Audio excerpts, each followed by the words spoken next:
Alright, good morning, gang. We are going on our first day for our internship. George gets to sleep in late because he's a bum. But Jamie and Todd are behind me, and we're getting ready to go. So let's go see what today has.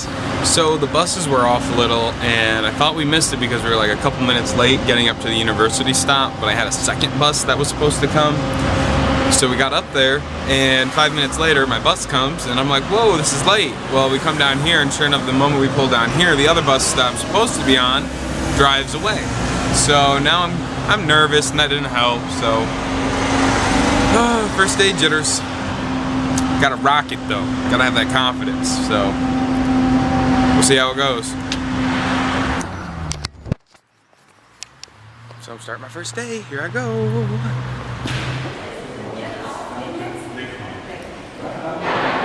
So this is my new desk. This was a horrible mistake. I can't speak any German. I don't understand what I'm doing. I'm scared to death. This is horrible. 2 months. I have no idea. And like all the math, they're like trying to explain, like, can you do this? It's really high statistics. So, oh boy.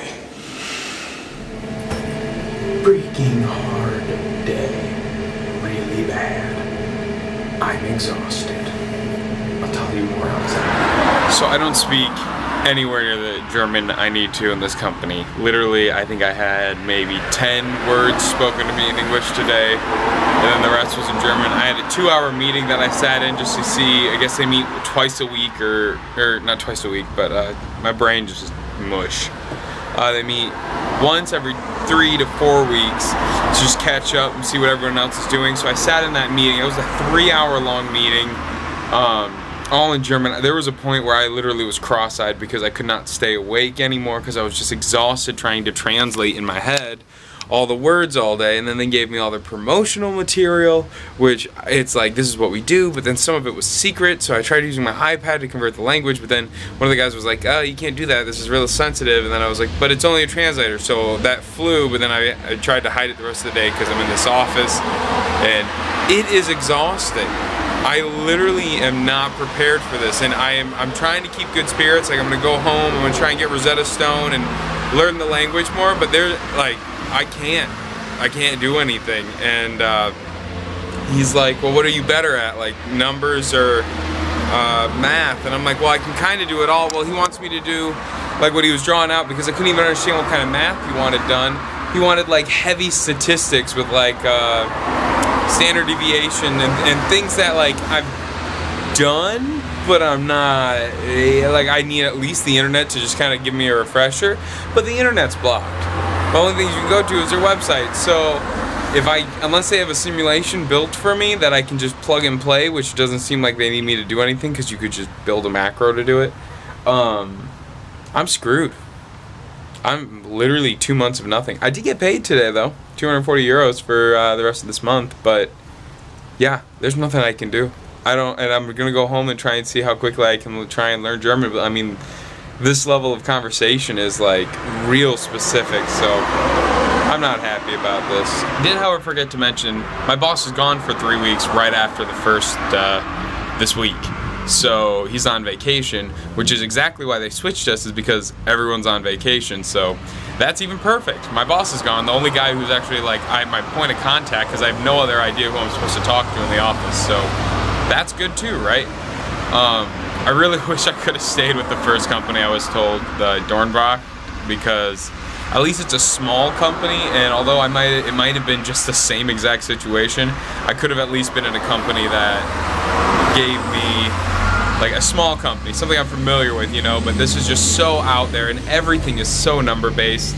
I mean, just crazy. I'll show you some. I took some of the stuff they gave me to take home just to try and translate slowly, because I mean, it's like staring at a page of just chicken scratch. I just can't understand it. So I'll show you guys later what it looks like. It's brutal, but and I'm trying to decide, like, I'm trying to find the good in this, which is something I like to do. There's never a bad, you know, there's always a silver lining, but it's gonna be hard, and I don't know if I can do it. I don't know if I can even download Rosetta Stone here without getting in trouble, so might be an issue.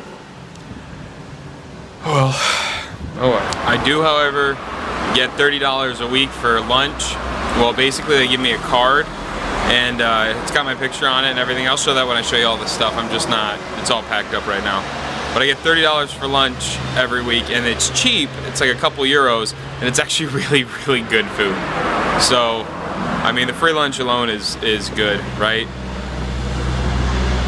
I don't know. I don't know YouTube. It's hot as balls today, and the elevator's broken. So I had to walk down like 7 flights of stairs. Guys, it's down. I look exactly how today treated me. Rough. Woof, woof. So to top it all off, I've been having a pain for the last day really bad in my belly button. And I thought it was just nothing, like maybe just a growing pain or whatever. Until I take my shirt off and I see there's a little stain here. And when I flip it,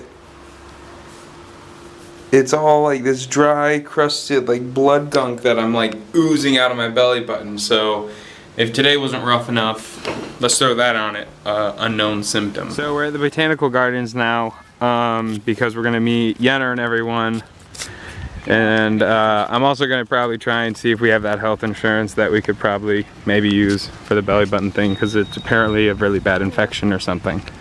Yay. So we ended up in a beer garden. Apparently there's some German kids that are coming back with us. Oh, that's nice out. I had a Flammkuchen. Doesn't match up to the Johanneshof, but still delicious. And summer. Still wondering where I'm going to the hospital. Forever.